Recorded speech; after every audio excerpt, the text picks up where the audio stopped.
Feminism is a shit test. It is told us men should be subordinated to women and try to be women and do what women tell them to do, but they didn't mean it.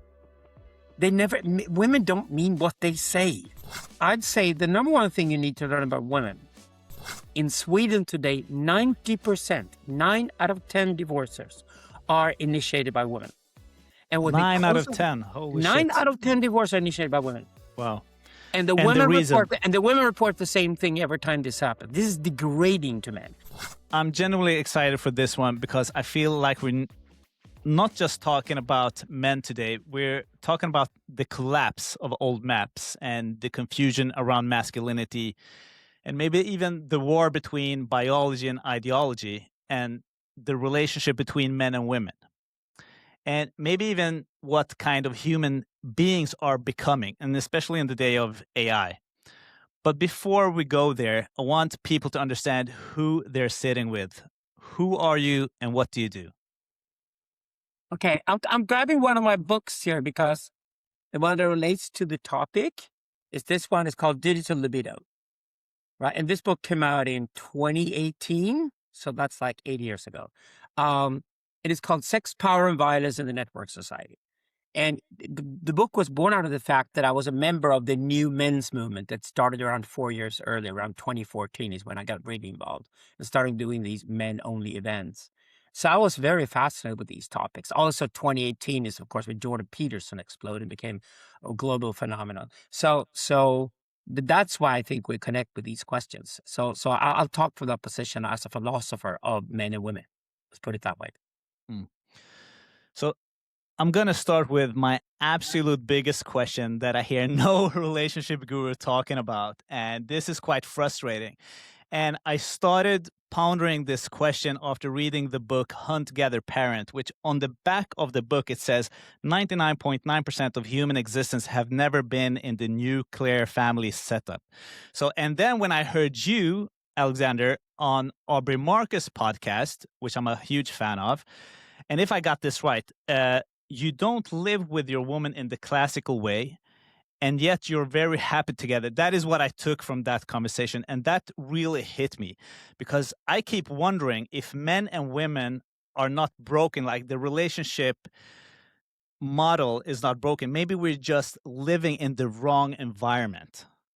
Yeah, no, I work on something called archetypology. And what's interesting with archetypology, it's really becoming the first social science. And I mean this seriously. We never had any social sciences. Things like sociology is basically been political ideology production. I often refer to sociology as a kind of court astrology.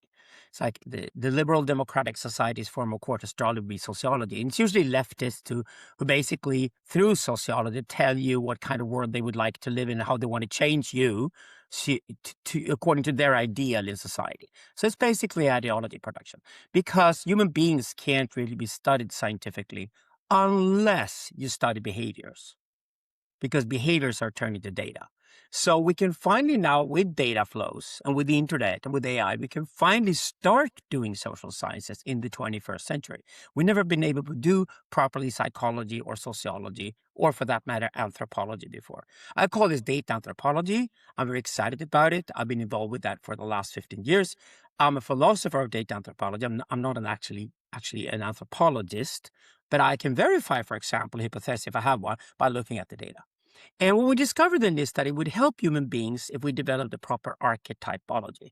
Archetypology means that there are archetypes. Man and woman are two archetypes to begin with. There are literally no humans. There are men and women. And men and women are clearly different. They have different needs, they have different desires, and they probably historically played different roles, which means they've also evolutionarily developed differently. And here's the trick. Men and women are also supposed to be sexually attracted to one another, at least for a period of time, when they're supposed to breed and reproduce. And if you look at how nature has constructed sexual attraction, it doesn't help if you understand each other. Because if you understand each other, you lose the attraction. The attraction is always an attraction to a riddle, a mystery. There's something you just don't get. So what I call the curse of sexuality is the fact that men and women do not understand each other, and that's why they're sexually attracted to one another. So you could basically say that there are male archetypes and there are female archetypes. And to keep a tribe, a community of people together, you need both, obviously. Men and women therefore develop different archetypologies during their lifespan. And they might be vertical, like you are different things depending on where you are in your life. Vertical means along the age, or horizontal, like the specific role you have within the tribe, how you as a man or a woman serve the overall tribe, which means there are different types of men and different types of women. So we have a horizontal and a vertical archetypology. And we can study this by looking at data and looking at behavior. And what gets interesting is not when I have a hypothesis about men and women are different, and then I studied that, discovered, but it depends on the culture, because then it's not an archetype. Then it's just a local phenotype. It's a paradigm. It's a way of behavior in a specific society, a specific time, but it's not general. But when you discover patterns that are general at any population you study, 5,000 years ago or current, contemporary, or any other culture than your own, like Chinese and European people compared, where you discover patterns there where men and women are different, you have true archetypology, because then you have a shared origin for these archetypes, and that shared origin is the original nomadic tribe. And I was looking for a word for that original nomadic tribe. This is so important for human beings, how we were, all of us were 40,000 years ago. And we haven't changed that much in 40,000 years. We're Homo sapiens, right?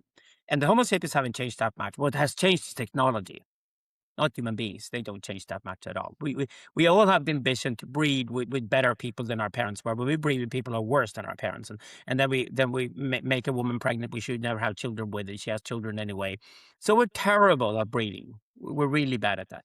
So we basically stay the same. And this is where you can work with archetypology. So you can look at human behaviors of populations today, who you get data from, and you can compare that between different populations around the world. And the patterns you see are the archetypes. And we were looking for a word for that. The word we use for this original nomadic tribe is the sociant. Sociant. Dissociant or just sociant? Sociant, like social, socio, ontology. Sociant. Yeah, what it means to be social. So the word was originally used by paleoanthropologists. I think that's called paleoanthropologists. You know, people who study people who lived 80,000 years ago. So the term was already in use. We defined it philosophically because we discovered, Jan Söderqvist and I, that people need this term to work from. It then turns out that when we study data, the sociant has a size of between 1,200 and 1,500 people. So we relate, all human beings relate to the size 1,200 to 1,500. That's the sociant. Then you probably heard about the Dunbar number. No, I haven't heard about it. The Dunbar number. Yeah, Roger Dunbar is a British sociologist who came up with the idea that there's a certain size to the tribe. He expected it to be around 150 people.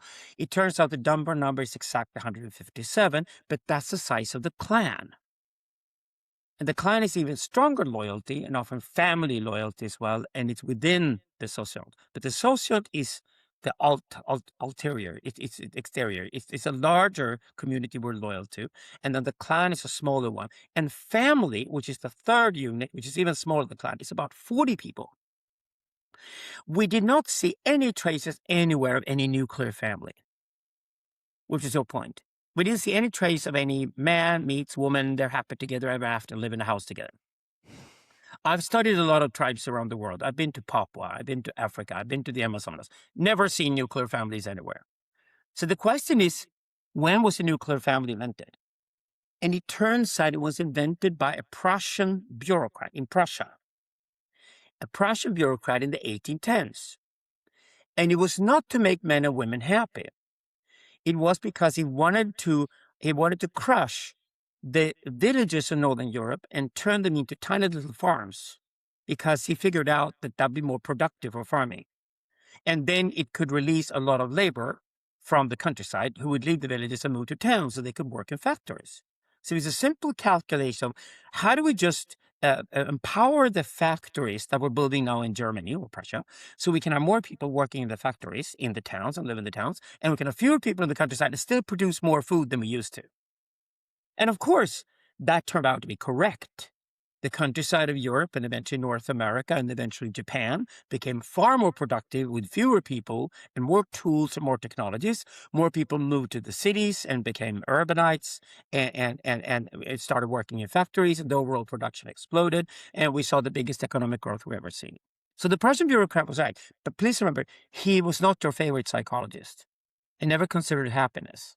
So people have become alienated and feel very alone in this setting. There's supposed to be a boy who meets a girl or a girl who meets a boy. They're supposed to marry, live happily ever after. And your wife or your husband is also supposed to be your best friend forever. And you're still supposed to be sexually attracted to this person. And it all implodes. And of course, this is why we have the enormous divorce rates we have in contemporary society, because we were all fooled into believing family was a unit of 2. No, family is a unit of 40. The way I phrase it these days, I say that old saying, it takes a village to raise a child, should be considered a philosophical statement. It's a fundamental philosophical statement. It takes a village to raise a child. A man and woman can never raise a child. So we have to start looking at the human condition from the perspective of the archetype on it. Otherwise, we're fighting ourselves, and I think that's ridiculous.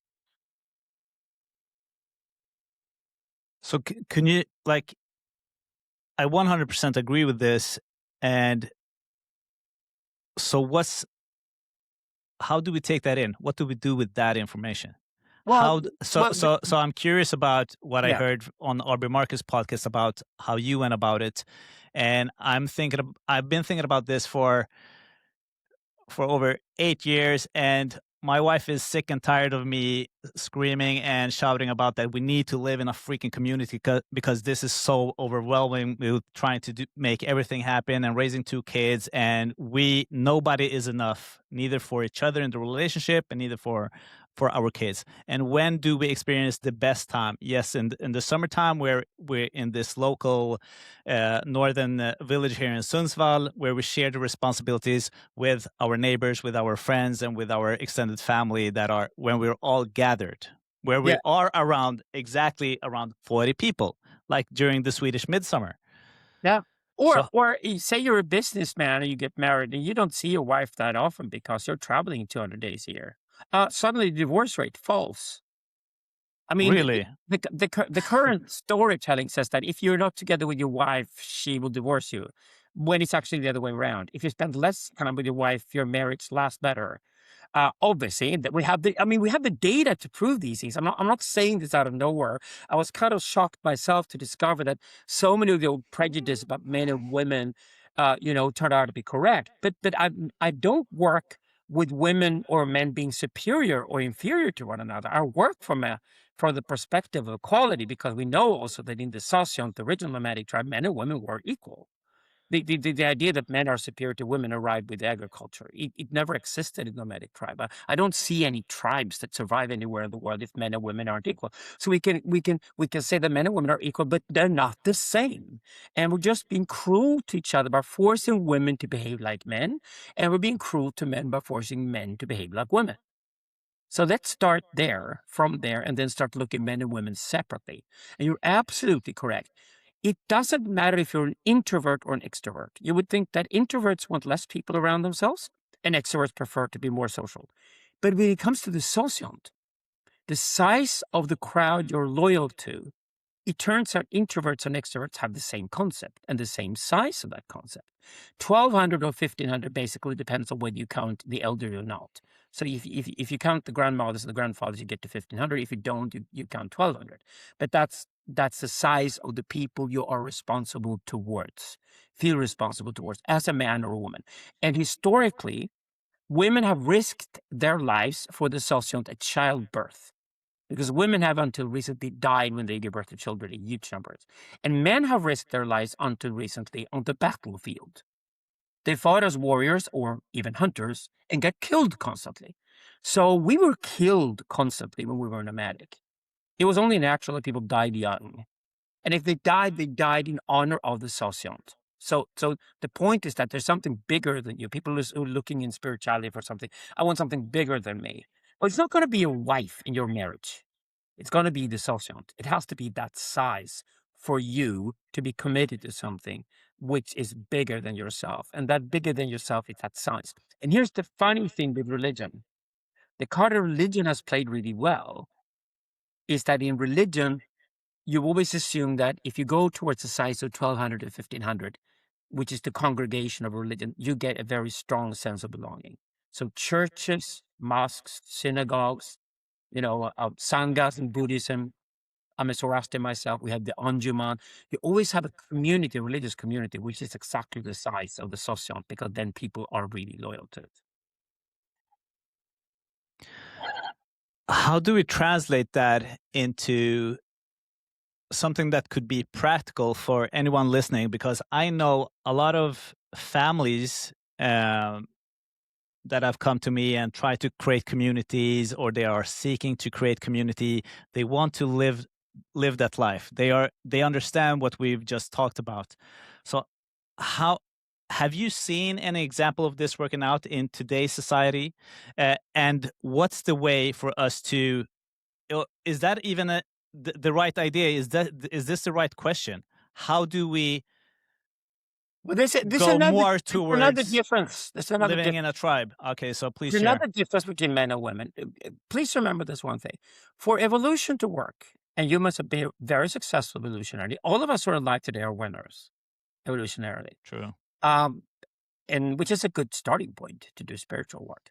But the fact is that men and women are different in so many different ways. Why? Because that makes the tribe or the social stronger. So there's another difference.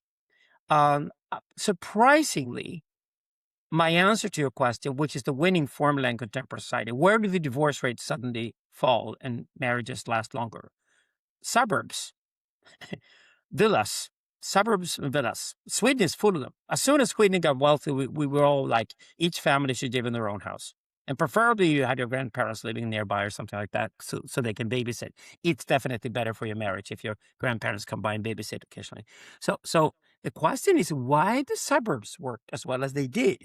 Well, it turns out that men strive towards the wilderness because men are supposed to hunt and fight. We were hunters and warriors. The two main male archetypes are the hunter and the warrior. They're more hunters than warriors because the hunters have to go out and hunt every day to feed the community. The warriors go to war when there's a war, but there are also periods of peace in between, but they usually build for the next war. So we would say today that hunters are something similar to businessmen. So the archetype is the hunter. The phenotype, the contemporary version of that, would be the businessman. And we could say that a warrior is an archetype, but the phenotype, the current version of the warrior, is the engineer. And engineers and businessmen have the most successful marriages because they're within the archetype. They live close to the archetype. So they either trade or they go to war. And trading is similar to fighting. You and I are both in love with Norrland, the northern Sweden, and we love the hunting thing. So you go out and hunt, and you love it because you're a bunch of guys hunting together, and that's the way it should be. And it feels like the most natural thing in the world. So men are out in the wilderness quite a lot historically. Women are spending most of their time in smaller circles than men. Men travel over large. I found this by studying Inuits in northern Canada, that men traveled over large areas. Women also move around over smaller areas. The women's area they move around daily is a village square where they gossip quite a lot because it's low energy consumption to gossip. So women love to gossip, and they also pick berries, and they basically add minerals and vitamins to the steak that the man supplies. And that's how it works historically, and it's worked like this for hundreds of thousands of years, and all the hominids, even Neanderthals, show this pattern. So undoubtedly, women have a smaller, more tighter world, which means in today's society, the cities we built are fit for women. Women love cities. So whenever women start dominating the economy and culture, they want to gentrify the city centers and move into the city centers and have friends nearby and have lots of social gatherings. And they regard the entire street where they live as their home, not just the apartment, but actually the shoe shop and the cafe. As soon as you go out on the street in a city, there are women everywhere. They go shopping, window shopping. They love the cities. They love walking around, just looking at things and feeling things in. And they own that because they're comfortable in the village square. Whereas men need to get out in the wilderness and travel far distances. Men need martial arts to compare themselves with each other physically, and they need to go to the wilderness. The problem is, therefore, that in the tribe, men and women never live together. I haven't seen I've been seeing in Papua or Amazonas. I've never seen men and women living together. There was never hut for him and her because they loved each other. They walked off, a boy met girl, and they got a hut, and they could live in the hut. Never existed. Never seen that anywhere. It's a totally modern concept. And it's, of course, doomed because it's a modern concept. So what happened is that men are out and about, and they often sleep with other men. So they sleep in big tents with other men in the wilderness while they're hunting. And the little boys want to be these men, and they go through rite of passage so they can join the men, because it's kind of embarrassing for them to live with their mothers and with women and with their sisters until they do the rite of passage when they're allowed to live with the men. That's a very common behavior. The bungee jump, for example, started in the Pacific with boys who wanted to prove they were men so they can jump out and dare to do the bungee jump, and then they were considered men, they were applauded, and they moved from the female community to the male community and were considered men. So men and women lived separately in the sociant. They did have orgies and had tons of sex at the right time of the year. It was important for the tribe or the sociant that the reproduction happened simultaneously. Preferably, all the young women should give birth at about the same time of the year, which was usually in the spring. It's just because of food reasons to give birth in the spring. So therefore, you had fertility rites in the middle of the summer. And this is a repeated behavior you find in all tribes everywhere. There are far more people born in March every year than any other month. Pisces is the most common star sign in the zodiac, etc. Because in Sweden we also breed during Midsummer weekend. I hope you bred or fucked last weekend, because we just after Midsummer here, you're handsome man, and you got a great wife. So I hope we did fuck each other last week. But that's what men and women do constantly. So the thing in the modern society was that the women thrived in the cities when we urbanized. Feminism, hello. Afghanistan never had feminism. Why? Because they never left the countryside. As long as you keep women in the countryside and agriculture dominates the economy, women will be suppressed by men. As soon as you move to big cities, women will breed a lot less. They live a lot more on their own. They get a dog instead of a baby if they want to. And feminism arrives, and women demand to be treated equally with the men. And all the negotiations in contemporary society between men and women get started.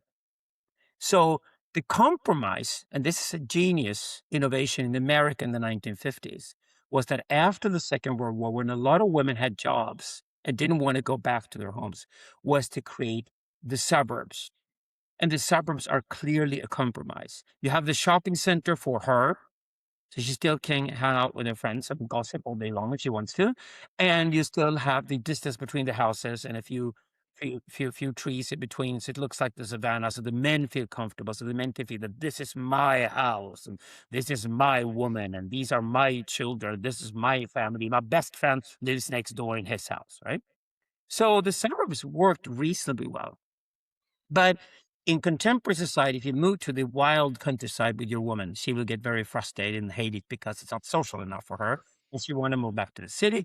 And woman dominates the marriage. The couple moves to the center, and in the city center, everything is gentrified, and the guy hates it because it's too far from his cherished woman, and that leads to divorce. That's so funny. I wanted to move to Norrland from Stockholm because of everything you're saying here. So we lived on the countryside. Who loved the countryside? That was me. Who hated the countryside? My wife. Where do we live now? In a suburb. There you go. And I want to move into the next question. And just for some context, An important comment to that, to tie into that. Since your ex, I mean, you and your wife are very common. This is a very common story, and it's something you need to settle. And in Sweden, you at least can afford to get that little summer cottage house or something, which is usually the place that he loves the most. yeah. And she loves to be social, and she prefers the summer cottage to have neighbors, and he prefers the summer cottage to be sedated, secluded. Right? It's also very common when they deal on what kind of summer cottage house they're going to buy. Again, the archetypes are repeated, but what's important here is that the kind of social world you get in a small village in the countryside is enough for the man. But it's very frustrating for her as a modern woman. And that's exactly why modern women love to live in cities, even if they have to dump their husbands somewhere and get a dog and go to the shops and go to the cafes and have a rich social life and have a job in the city, right? That's what women prefer. So This is something very, very common.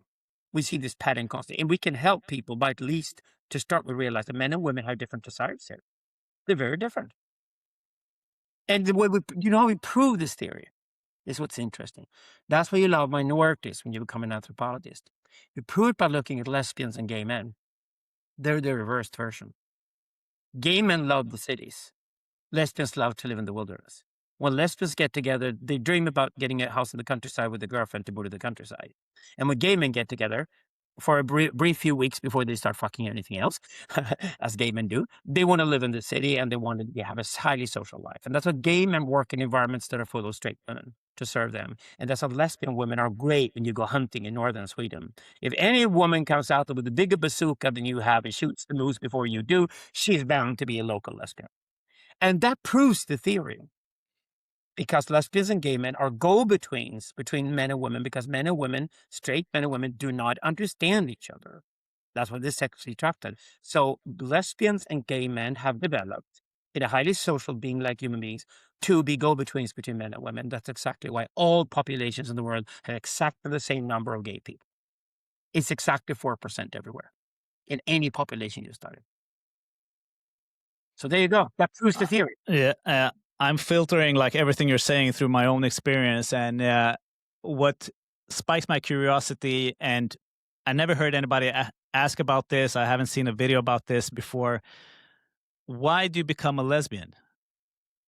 No, you're born a lesbian. Or you're gay, or are you born like? Okay. Is it social? Is it I hear some guys say it's trauma induced. Some say you're born with it. Some say it's socially. That's absolute bullshit. Yeah, that's why I'm asking. Why do you become men and women? Because why? it serves the social. If you think of anything that human beings have been developed into evolutionarily, and we have still not affected our own evolution, we might be in the future. We might decide who gets born in the future, whatever. We never know. But so far, people have been allowed to breed as much as they like. And these days, anybody who breeds and has children, we're happy because we're not breeding enough any longer, at least not in Europe. So the trick is that people want to breed and they want to be sexually attracted, and they want to be attracted to the mystery of that opposition of the other sex, which they just don't get. Men don't get women.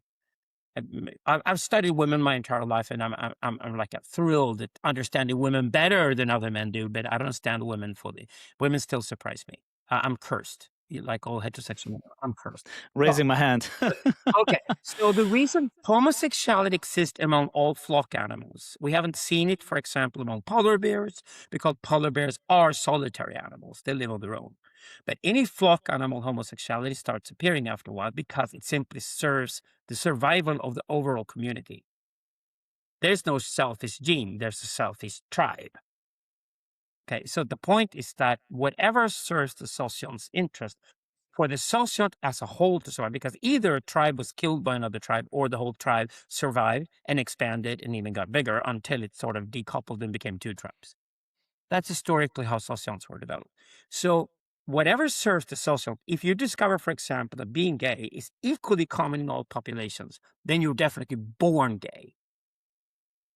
There are some people who are born bisexual and they can go a little bit back and forth in between, but they're a small minority compared to the gay people.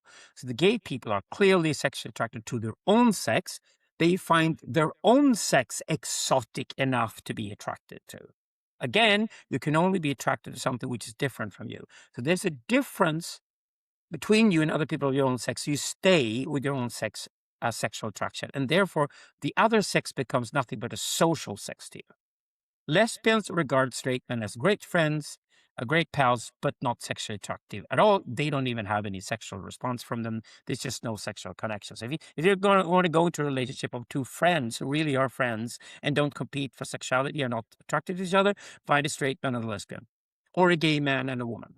A gay man is fag hag. She might dream about having sex with him, but she never gets to have him, which is perfect. Because the absolutely perfect attraction is the one that's never delivered. Because you stay with it forever. That's how women love gay guys, and they become fag hags with the gay guys. Basically, the gay guys are advisors for the women. The gay guys go with the women when they go shopping. Don't go shopping with your wife if you're straight. Ever. She will use you as a pack monkey. And you'd be disgraced. Don't. Let her go shopping with the gay guy, because he loves going shopping with your wife. Even give him the credit card.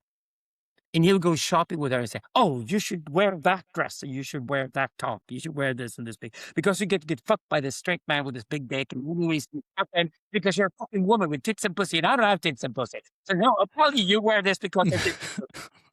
It's a fucking advantage. It's the only thing you have. Deliver." That's what gay guys tell women.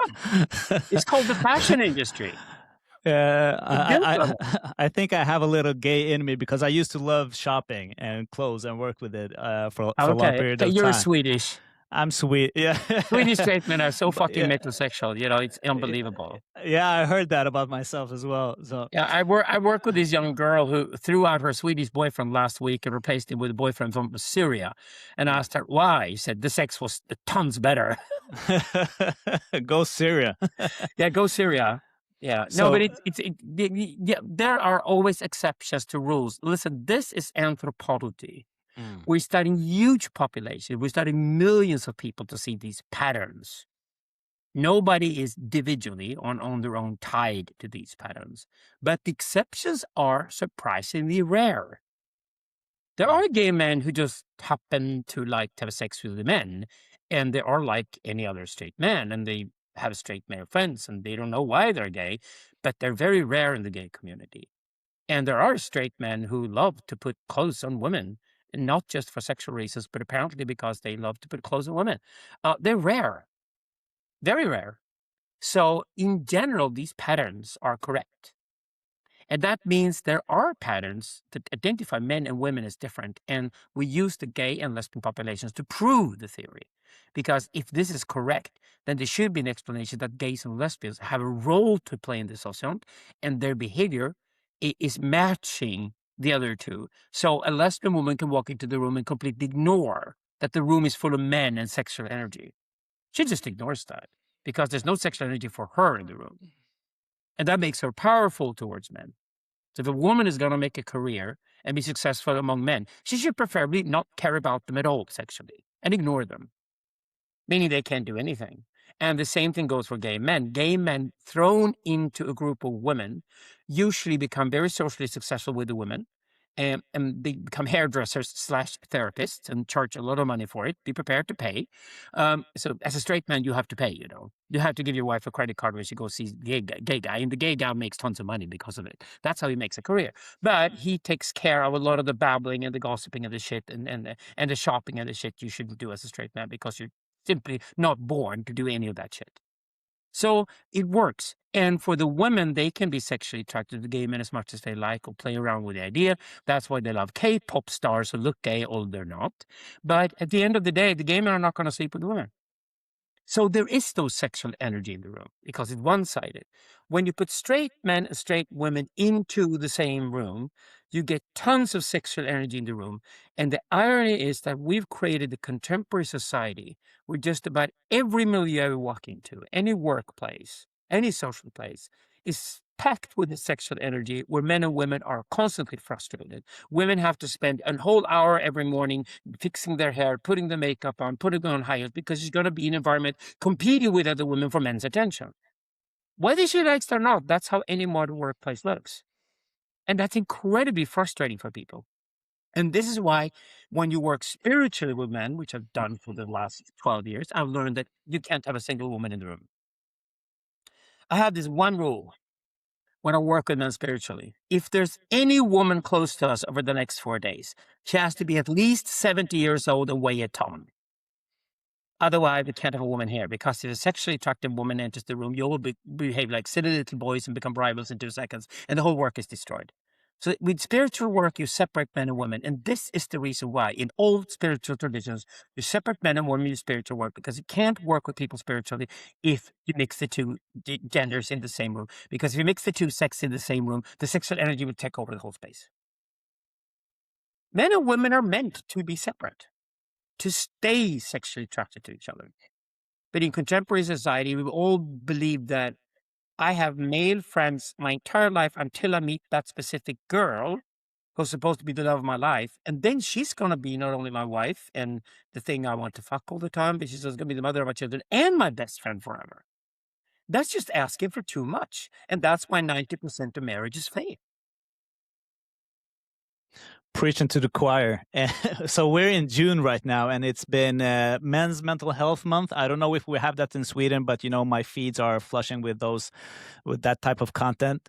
And for some context, a lot of men today seem confused, and they are told to be strong, but not too strong, emotional, but not needy, ambitious, but not oppressive, masculine, but not toxic, and free, but also perfectly adjusted to a system that often feels, I would say, like deeply unnatural. So Yeah, let's start big. What do you think is actually yeah. happening to No, men no. right now? I think the main Because you frustration. painted a great Yeah, backdrop. the main frustration is that you're asked to be one thing when you make a career, and you're asked to be something entirely different in the bedroom, and there's a total disconnect between the two. I'd say the number one thing you need to learn about women is that women live within a theater. The female life is theatrical. It's fundamentally theatrical. This is the basis of Jacques Lacan's psychoanalysis on dealing with women. Women live in a theater. That's exactly why when a girl wakes up in the morning and she turns on Zoom and she talks to you, and you look at her and she's like incredibly sexy because she just woke up and she looks a bit helpless and she just woke up like, I need a cup of coffee, darling. And she's so incredibly sexy. And then she will tell you, and by the way, I won't talk to you now. Why? I need an hour to prepare and put my makeup on and then I'm myself. You're like, darling, you look sexy like hell because you just woke up. No, but this is not me. She has to put on her fucking makeup and get high heels in front of the Zoom camera before she talks to you because she's not herself until she has put on the makeup. That's theater. The women live in a theatrical world. That's why they love shopping and they love theatrical entertainment. And right now, we're in the middle of the World Cup of football, and women are pretending to be interested in football or soccer, although they're really not. I mean, it's 10 men for every woman is interested in soccer to begin with. And if you're interested in female soccer, sorry, but you're a lesbian. As a player son, you're probably a lesbian. If you still play female soccer when you're 19, you're probably a lesbian. Why? Because the female sport is called Hollywood Housewives. That's the female sport. That's survival sport. That's the martial arts of women. It's women on a TV show having nothing better to do but try to fool money off their husbands to get a credit card and live in Beverly Hills and then brag in front of the other women that her husband is still with her, although she's fighting really hard to get all the young women away from him so she can still have him for another season of the show. This is like the ultimate martial arts. This is like bitching with your tongue, killing your sisters, like killing them, like you do in judo or you do in kendo or you do in karate. This is the karate women. This is female sport. This is the sport that women really love, and they're obsessed with it. And even women that say that, oh, I'm like one of the guys. I'm like more of a tomboy. I like to hang out with other guys. They still watch these TV shows for hours at end. Binge watch them. Can't stop watching. And who do they bring over to watch the shows? Their gay friend. Because the gay sport is the same one. The gay men watch singing contests. The Eurovision Song Contest is the gay Olympics. It's countries competing with each other, waving flags over a song that lasts for 3 minutes. And who's got the best dress and has the highest pitch wins, or whatever. I don't get it, but that's what they do. So women and gay men have their sports, and these are the contests. They're obsessed because their life is about this. Women are competing against each other in a theatrical manner. Who is the best actress among women wins. And straight men don't get that. They're stupid. Why doesn't my wife mean what she says? Well, because the wife is testing you. She's testing if you're in on her game. She's testing if you understand the theater that's going on. She's saying something to you to then look at you and check if you're so fucking stupid you actually believe what she just said, or whether you're present and you're there and you're smart and clever enough to figure out that she only said it because she was a woman. And therefore you say no to her and surprise her and you figure it all out. You say, oh God, my husband is sexy, right? If you fail on the theater with women, they look down on you. They're like, oh my God, he's a piece of shit. He doesn't get the game. So women live in a theatrical world. So when you want to seduce a woman, you have to make it theatrical. You have to create a theatrical setting as if you were a theater director and you will complete the seducer. She will love you for it. Oh, darling, you figured it all out. You figured out what really turns me on. Now I can go to the bedroom with you. But I mean, if you don't go on a date with a woman and pay for the dinner, and surprise her with the kind of dinner she didn't even know she wanted. With the kind of cake at the end that she didn't even know that she wanted to eat to get her breasts even bigger before she gets fucked by you. If you don't go on a date, learn how to go on a date, woman, you don't stand a chance. Because if you don't move over to her half of the world, which is the theatrical half, you won't get it. So the way we describe it philosophically is that women live in a constant mythos. A mythos. They live within a myth. They're creating a myth about themselves, about you as a boyfriend or husband, about men or women. They live within this myth and they're very comfortable in this myth. And that's how they reproduce. That's how they become mothers. That's how they make their careers. That's what they're really good at, what they're good at. All their archetypes fit in the mythos. Men are split between the pathos and the logos. So the problem for men is that the way you feel about things and the way you rationally think about something are different. So you feel and think differently as a man. And your feelings and your thinking never match each other. So they don't match. There's a mismatch in your Can, main. ca- can I interject here? Yeah, sure. Does that have something to do with men not being able to put the finger on their emotions, not sometimes not being able to express what they're going through, what they're feeling? Yeah, because you're both going through the emotions and you're going through thinking about the emotions, which is different. And here's the point. The curse on men, Camille Paglia discovered this. I have to sort of give credit to her, but I write about this in my work too. Men and women are different in the sense that the man is split between his pathos and his logos. He doesn't have a mythos. He doesn't have a story about himself. There's no finished story for a man about him. So there's his feelings, the pathos, and there's his thinking, which is his logos. The rationality is half the man, but that's only half the man. The other are the feelings, and the feelings don't match with the thinking. And the only way to get out of this dilemma is to fuck a woman. Could you Because say that again? the only way to get out of your dilemma as a man is to fuck a woman. If you put your penis in a vagina, the men report that they feel unity and intimacy. That's not what women report when they get fucked. What do they report? Oh, they report that they get fucked. And they're thinking about vanilla cookies and the dog. But they get fucked. They get fucked to be calm. They calm down after they're fucked. Oh, God, I got fucked finally with a big dick or whatever, and finally I feel I'm a woman again for a few more days until I need to get fucked again. They get fucked and they report nothing but getting fucked. And they often report that he was kind of weird because he wanted to be intimate with me. I just wanted his dick in my pussy. I wanted to give him my unity. I wanted to give him my mythos. I wanted to give him this story that everything in the world belongs with everything else. And you now belong with me. You're united with me because you're penetrating me at the moment. But as soon as you pull your penis out of the vagina, you're no longer unified with her and your frustration starts building again. And the only way to get out of that for a man is to get back in. And that's why men are horny all the time and want to fuck because they want to get back to that unity, which they can only get by fucking a woman. This is how strong sexuality is in men. For women, it's a release. For men, it's a frustration with not being connected with themselves. And therefore, we project onto women unity. But if you look at how we perceive women when women are frustrated, we split women between an emotional woman and a rational woman as if women were emotional or rational. They're neither of the two. Women are just theatrical. Women are not emotional and they're not rational because they don't separate their feelings and their thinking.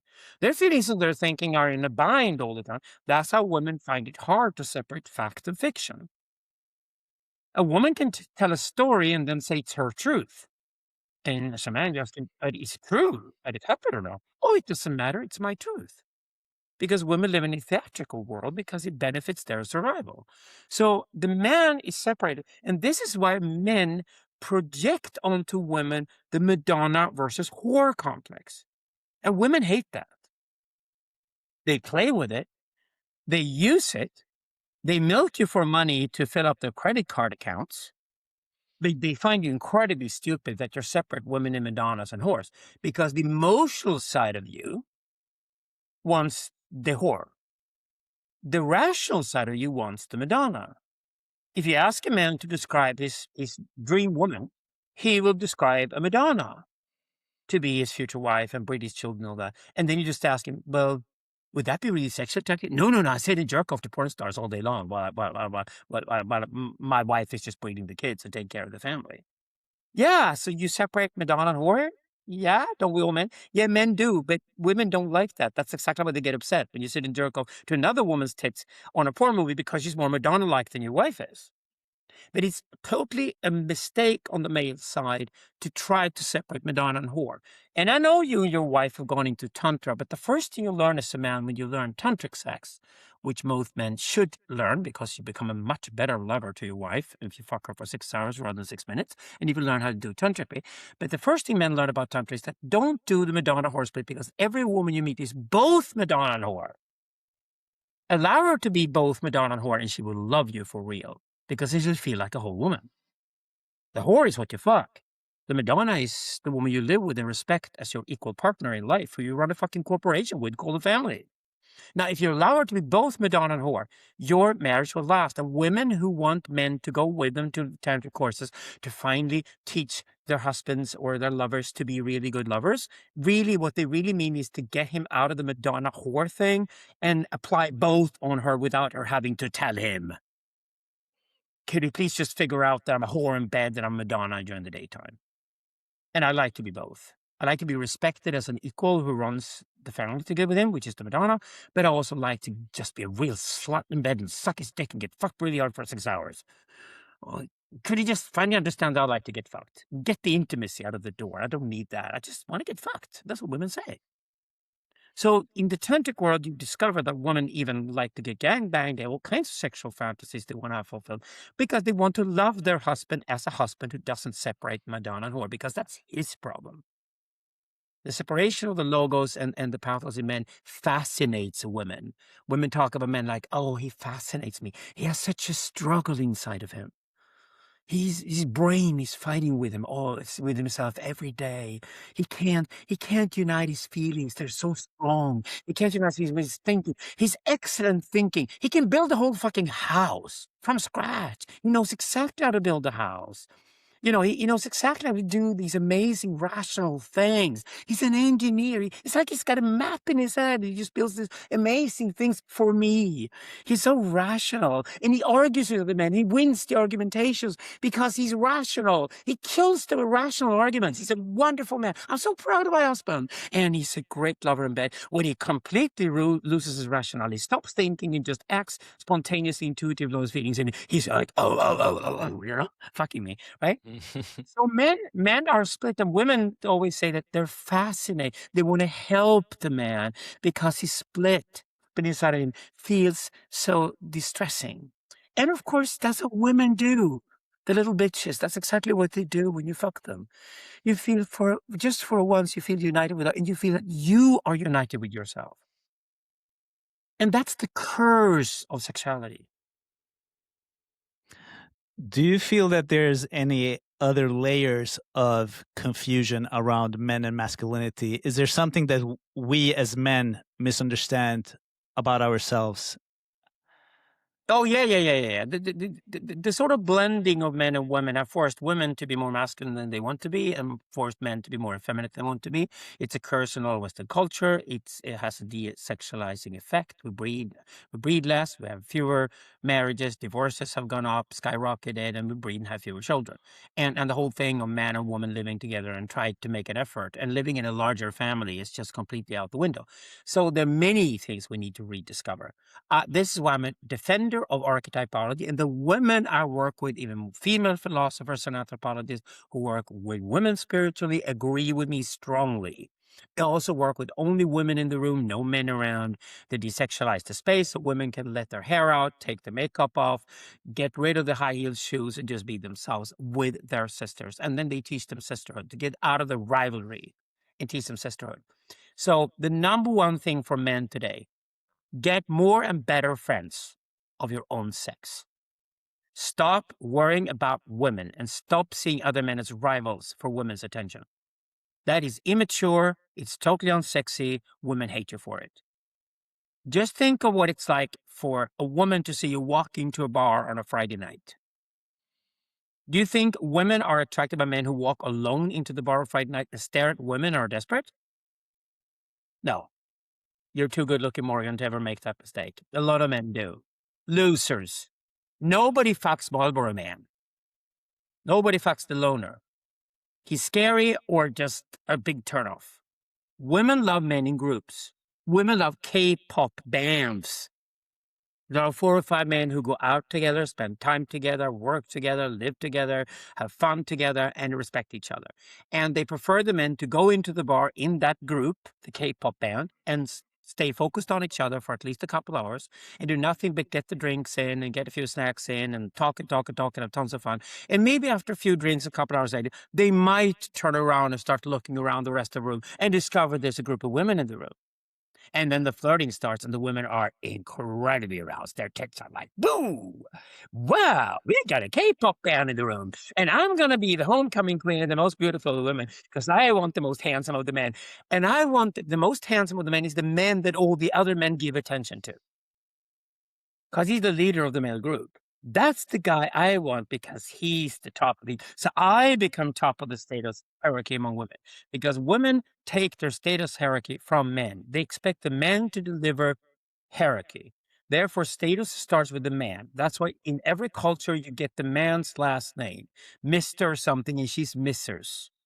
If his name is Mr. Peterson, she takes the name Mrs. Peterson when she gets married because the status is on his side. That's why women don't marry lower than their own position in the hierarchy. They rather get a dog than have a husband who's lower than themselves in the hierarchy. So they pick a man who's higher than themselves in the hierarchy, and then they can get married to him and be proud of him. And then they want to keep him and know him and control him as much as they can. So he doesn't look around for porn stars in the room. So he stays with her. So for men, spiritually, focus on other men. Get men of different ages, not just men your own age. Get older men, get more dads than your dad, get mentors, get other men, and adopt some younger brothers too that you could be an older brother for. But have men around you. Be socially successful with other men. If you need, move to the countryside, go out in the wilderness, join a hunter team, get a fucking card so you can be a hunter publicly, join the military. All these environments are built for men to be strong. So my advice to all men today, start with martial arts in the wilderness and join the military. I mean, go back to the traditional male archetypes and fulfill them in you. Become more of a man by being with other men first. When you succeeded with that, you'll discover naturally that women flock around you and find you attractive. I love that you shared some practical ideas of where people can go to start finding their brotherhood or start being with other men, like the military or the hunting team or whatever you need to go into. But is there a culture that has more integrated men Well, in the world? it's easier in cultures, of course, where women are locked up. So the irony is that men in Afghanistan are integrated, and men in Afghanistan are the women breed, and they have 4.5 children per woman. So they don't have a demographic problem in Afghanistan, but we don't want to go back to that kind of society, the sort of like a culture village world where women were suppressed by men. We don't want to do that. So we have to figure out a new way of meeting women in a way which they're comfortable with so we can have more children and save our families. Again, I think going back to archetypology and create larger family units and more families living together in villages, not just suburbs, it definitely raises the possibilities for the marriages to last, divorce rates to fall, and for more children to be bred. All of these things work together to do that. I don't think you can pay women to have more children because I think it's degrading for them. Having children for women is what I call, it's never an economic issue. It's a chronomic issue. It's a question of what they want to do with their lives. So it's not a question of how they get paid. Because if you pay a woman to have sex and breed children, you're paying a hooker. And Chronomic. Can you just explain chronomic for a second? Chronomic is it's funny the word didn't exist until recently. Has to do with time. I have a little paper calendar. I have digital calendars, Yeah. that I share with my colleagues, but I have a paper calendar that's only mine. And I sign the most important things like I've got to talk to Morgan Freedude. It's in here, right? At what time, what day. I have a paper calendar. Controlling the paper calendar is being me. I am controlling this calendar, controlling your life, your time in your life, and deciding for yourself what's important for you in your life, what you're alive, is being chronomic. It's not economic, because economic is what you can trade. Anything you can do for money, like, yeah, that's kind of boring, but I could do it if I get paid for it. That's economic.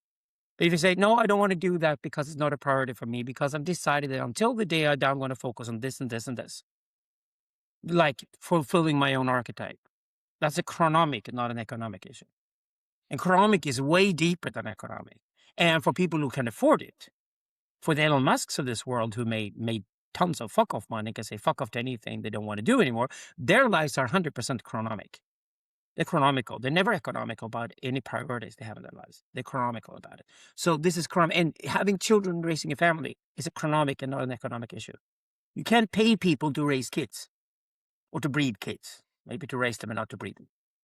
And this is important because we're not going to, some countries are already trying to solve the demographic problem by throwing money at women, and the women just take the money and they don't breed any more than that anyway because they find it degrading. No, hookers get paid to have sex. Mothers don't get paid to have sex and breed children. They get your attention as a father. They're giving respect by you. They get your social status. They get gifts from you. You prove that you want to protect and provide for them because you're proud of them breeding and having your children. That is a chronomic issue. So love is chronomic. Sex can be economic. You can sell sexual service. You can never sell love. So that's a chronomic issue. So I think it's important here we talk about what men should do with their lives. They should be chronomical about it.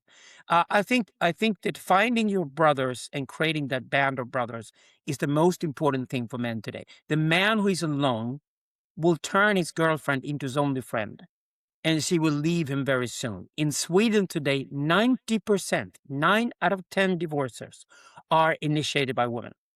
And 9 out of 10. Holy 9 shit. out of 10 divorces are initiated by women. Wow. And the women report the same thing every time this happens. This is degrading to men.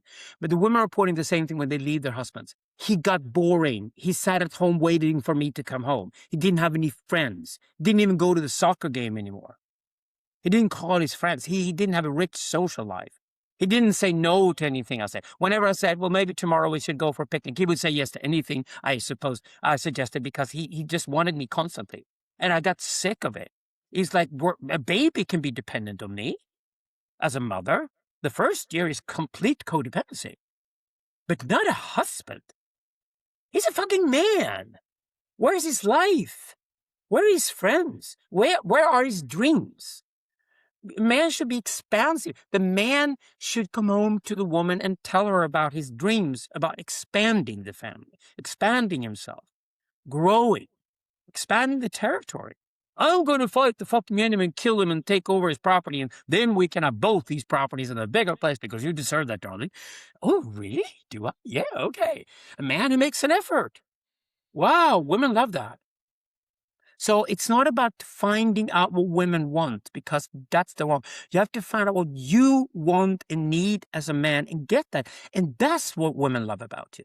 If you first can formulate what you need and what you want, which is brotherhood, and friends you can trust, and loyalty from them, and loyalty from you to them, a bigger cost in yourself.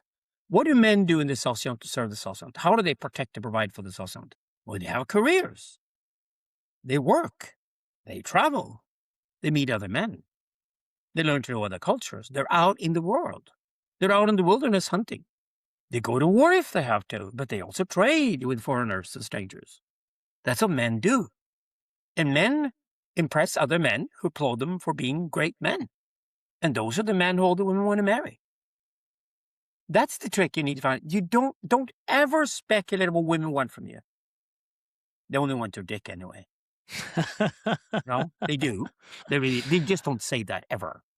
No, they would never say that. But when you see a woman loving sucking your dick, this mysterious thing she cannot understand because she doesn't have one, and it's like, yeah, gay guys suck dick a lot better than women do, but you still want a woman around your dick. Why? Because it's the clumsiness of it that's so fucking sexy. She clearly had no idea what it's like to have this fat dick, and you got that fat dick, and she's sucking it, and it's so fucking sexy. Exactly. She wants the dick. She wants that. But does she want anything else from you? No, she wants you to fix yourself and do what you need and what you want, because you will then naturally start serving her. Get your shit together. Women tell men all the time. If you get your shit together, man, I'll look at you differently and I'll be proud of you. I might even fight to have to compete for your attention because you start looking at other women. That's when you really own a woman. Stop looking at the other women in the room. Look at me. I own her. Yes, of course I look at you, darling. You're saying, look at her tits. You know. That's She owns you when you're Yeah. sitting with her at the date. You try to look in her eyes, and they are beautiful, but you can't help looking down on her tits instead. And she notices that you can't help look at the tits, and she goes, "Oh, really? Good. Why don't you look me in the eyes, darling? Why aren't you pressing? Oh, why are you looking? Why are you looking here? I wonder." You know, she owns you. Yeah, it really seemed like the nice guy syndrome has infected Sweden, because like those numbers can't be all across the globe. I feel that has infected Sweden much more than other populations. Am I I'd say accurate in that? exactly. I'd say the secret recipe to the election in Sweden this fall. We're talking here end of June. Yes. Election's coming up in 3 months' time, end of September. If the left wins the election, and currently the opinion polls points towards Sweden being the exception in Europe, the left are about to win the election, even with a landslide. If the left wins the election, I can tell you the secret recipe that nobody talks about is that the women who are leftists in Sweden are fucking Muslims now. Because the left consists of women and Muslims. Why? Well, they started fucking each other. Why? Because Swedish women are frustrated.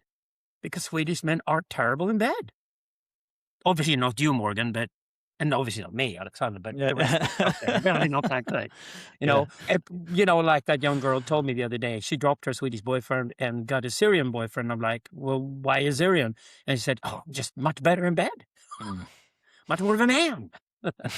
So feminism is a shit test. It is told us men should be subordinated to women and try to be women and do what women tell them to do, but they didn't mean it. Women don't mean what they say. Whatever women say, what they mean is a shit test. They're testing you to oppose them and say, no, darling, that's not correct. This is the correct interpretation of the world. And then they go, oh, darling, you're always so fucking rational, so correct. And then they go, but really, that's really sexy because men are supposed to be rational and correct about things and get the facts right, because you can't hunt. You can't win a war unless you know exactly where your fellow hunter is, and know exactly how far it is to the moose, and know exactly what you're loaded the gun with. Everything men do has to be rational to function. That's why rationality arrived on the masculine side, whereas women are storytellers, theatrical, they boost the world, and they pimp everything. So if you put the fucking steak on the table, she comes in and she startles all these little berries and things and the nuts and things on it, and she makes it up. And suddenly, oh my God, it looks like a steak. It's no longer just a piece of meat. Men do the exteriors when a man and woman build a house. The women does the interior.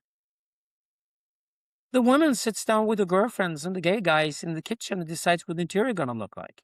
And you don't even have a say. But she will make it cozy. And if you allow her to make the interior of the house cozy, it will be sexy for her. That TV couch, after you forced yourself to watch her fucking Hollywood Housewives for an hour and ignore the soccer game in the other channel, and you sat there with her, and suddenly she's totally open to doing things to you. And suddenly her clothes fall off, and her tits are all over the place, and she's sucking your dick. Why? Because she made it cozy to prepare you for her sexual seduction of you. And that's exactly why you took the pain, another shit test, to watch Hollywood Housewives for an hour to get to fuck her. Or the fucking game. We're starting to run out of time, but I want to just get this one in before we wrap up.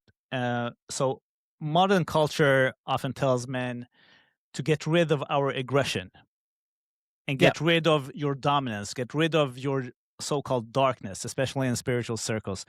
But it feels like it doesn't get that the darkness doesn't disappear, that it leaks. And what happens to begin with, do you mean women are not aggressive?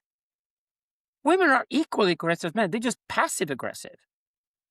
For sure, they have women aggressivity. Kill, but women kill indirectly. Women won't go out and murder when they hate somebody like you. They'll get somebody, another man, to murder for them. For sure. That's aggression. Women are just as I don't buy. Number one, aggression is there for an evolutionary reason. If we're not aggressive, we don't win the war. If we're not aggressive, we don't hunt. It's incredibly aggressive to kill an animal to feed my fucking family. Aggression is there for a purpose. No, men should definitely be aggressive, but men are openly aggressive. Women are passively aggressive. What we decided legally, and this counts in the entire Western world, is that we've accepted passive aggression legally If you bitch with your woman and she bitches back, and we call it an argument, and nobody goes to jail for an argument. At least not yet. Yeah, not yet. But at least not yet. Yes. But if somebody's physically aggressive, we sentence them to 4 or 5 years in prison and say, you beat your wife. And sometimes, these things are confused. And this is problematic. What I'm saying is that number one rule, this is why I cut you short. I don't buy the idea that men are toxic and aggressive any more than women are toxic and aggressive. Toxic femininity is just as much a problem as toxic masculinity. It's harder for a woman to be a teenager, hang out with her girlfriends, than it is for a boy to be a teenager, hang out with his boyfriends. It's really tough for women to survive among other women until they're 19, but they have to survive, because you have to survive in an environment among women. Men could never stand surviving in the social environment among women, because women bitch at each other all the time. They also shit test each other constantly. That's how they survive. But they have thicker skin, they have stronger psyches, they're more socially adapted than men are. They're born that way. Women are born socially stronger, men are born physically stronger, because that benefits the society. That's why they're different. But I don't buy the male aggression argument at all. I think it's absolutely ridiculous. Absolutely ridiculous. And it's just like, wait, why are all women watching Hollywood Housewives? Those bitches are bitching each other constantly. And you love that sport? That's even worse than karate. It's just why has this psychological. Why have this conversation arise when it comes to male aggression? Because it paid off for women to fool men to believing that men are aggressive so women can milk us for resources. Every time a woman says that men are aggressive, men are bad, and women are therefore good little princesses, they can tax you harder and take that money as a benefit and put it in her own pocket. It's about time men stand up and say, no, we don't buy that part of the deal. We buy the equality. We don't buy the argument that we are aggressive for no reason at all and that we're more aggressive than women are. It's blatantly untrue. A man fights with his fist. A woman fights with her tongue. And women are superior to men when it comes to fighting with the tongue. And very often a woman has been going after the man, testing him with her tongue until he beats her, finally with the fist. We still sentence the guy to prison sentence for beating her. We don't sentence the woman for bitching before he beats her. And maybe we have to live that way because the bitching part is the hard part to convince anybody about. Maybe men should start recording their arguments or something, and that could shift. But if you talk about psychological violence, that's definitely much more women against men than physical violence, which is still more men against women. Could you So just when it comes to violence and aggression, they're equal among men and women. We would not survive as a species unless women were just as violent and aggressive as men are. They're just passively aggressive. That's the difference. Could you just share some nuances on what you say? Because I think that this can blow out of proportion when you say that we're not talking about what the woman said before the man beat the woman. So people don't take that out of context and say that, well, now he had a legitimate reason to beat his wife because she was using her tongue. It can both be a legitimate reason, but we still decided that he goes to prison because we don't accept physical violence in close relationships. But we cannot do anything about bitching with your tongue, so we just have to accept that that's not illegal. And then men have to man up and live with the consequence of that. Men do pay more taxes than women, and women take out more benefits than men, but women also take care of children way more than men do because men are much more irresponsible towards children than women are. We have a lot of things to work on if we're going to have a society of equality. I'm totally with women. And to tell you, these things that I talk about here, about women passive aggressive, when I talk about these things in podcasts of women, they agree with me. They're more like, oh, finally you guys figured it out. They agree with me, and they agree with me that women are very often very, very bitchy and rivalrous towards each other in a way that women are very tired of. But then women often say, oh, I like to hang out with men because when I hang out with women, they're bitching so much. And then I'll look at her and I'll say, so only a woman could say that. So that means you're still bitchy and you're a woman. And she goes, yep, that's true. Okay. So you need to hang out more with women if you're a woman. You need to work on your female relationships because a woman needs to work on her female network. You do want to marry a woman who's strong among other women and gets respect from other women. She wants to marry as a man who's strong among other men and gets respect from other men. And you should either be the strongest or the smartest of the men, and you're the king or the priest. The ultimate ideals among men with our split between logos and pathos is the priest, who's the king of the logos, and the king or the chief, who's the strongest man in the tribe. Those two The chief and the priest are the two male leadership archetypes of men. Among women, there's just one leader, and that's the matriarch. And she's the oldest, wisest woman who's left the sexual reproduction cycle, no longer a sexually attracted man, and therefore she will speak the truth in a way that other women do not. And she will discover who of the younger women are bullshitting us, to the detriment of the socium. She will force the young women to serve the socium as much as men do through childbirth and all these other things. But there's one female leader, the matriarch, and the two male leaders, the chief and the priest, because men are split in their brains between logos and pathos. Women are united, they're mythos, and we dream about women, you and I, because we dream about the unity between man and woman, because we dream about the unity with our own fucking mothers when we were born. That's our curse. That we want intimacy from women that they never give us. That's why we have to go back again and again and again and beg for it again. Or date and arrange for it and seduce her, which is better. Alexander, I've thoroughly enjoyed every millisecond of our conversation. So have I. Is there anything that we haven't touched on that we should just No, I think round this up is the I think this podcast is the with? perfect end note for today. And for all of you guys out there who followed me, and now you get to know Morgan, and those who followed Morgan now get to know Alexander, please come back with feedback to us. And if you wanted to do another episode, I'd be totally up for it. Yes, please, I love because being on- I love being didn't on go Morgan's through podcast. even half of my freaking questions here. But Okay. but I definitely want to bring you on for the next time. Yeah, I'm also planning to visit Morgan in a couple of months' time because I'm planning to go to north of Sweden, but I haven't told him yet. So don't tell him now, okay? Don't tell him now. I'd love to do Stoked. another episode, Morgan. Keep the questions, and also let's add more questions from the guys who follow this conversation, because we want you guys in the room too. We want you to feel involved. Amazing. And one last thing, if someone want to follow you, get in contact with you, where should they go? Well, get in contact with me for the right reasons. I don't do work on 23-year-olds anymore who need to fix themselves and become men. I had to respect that desire from 23-year-olds, but I get too many of those questions directed to me. No, go and find a local men's group with men of different ages and start seeing them for at least 2 years and start the work. Do the work. Don't end up in a gym on your own. And go into social milieus with other men. Martial arts is much better than the gym. Getting out in the wilderness is much better than the gym. Move around, get out in the wilderness, learn how to hunt, join a hunting team, but get together with other men. Find the others out there so you can be a stronger man together with them. Beautiful, Alexander. I definitely prescribe martial arts. I can't say enough good things about martial arts because I've trained it since I was 15, and we took troubled youth into our club, our MMA club in Märsta, and we saw amazing transformation just from these boys that were totally lost, wild, and had a lot of aggression build up in them, how they just calmed down, became just great human beings, and they find a purpose, they had a community, and they had a way to just like get more in touch with their body. So important. Yeah, and have physical relationship towards other men, which is not sexual. Yeah. And that's the freaky thing. If you think two men touching each other is gay, you totally missed the point. Actually, gays just talk each other. I'm half Egyptian. No. Being physical with other men is how you get a certain pondus. You get a certain energy that you then transform into sexual energy with women. Exactly. Yeah. I hear we need to continue this conversation in episode 2. Yeah, Stay tuned. End of the summer, there will be a follow up. Okay. Let's do guys, it, Alexander. Big love to you, Morgan, and your wife and your friends and everything in northern Sweden. I'll come to visit you soon when I get enough of Stockholm. Thank you so much.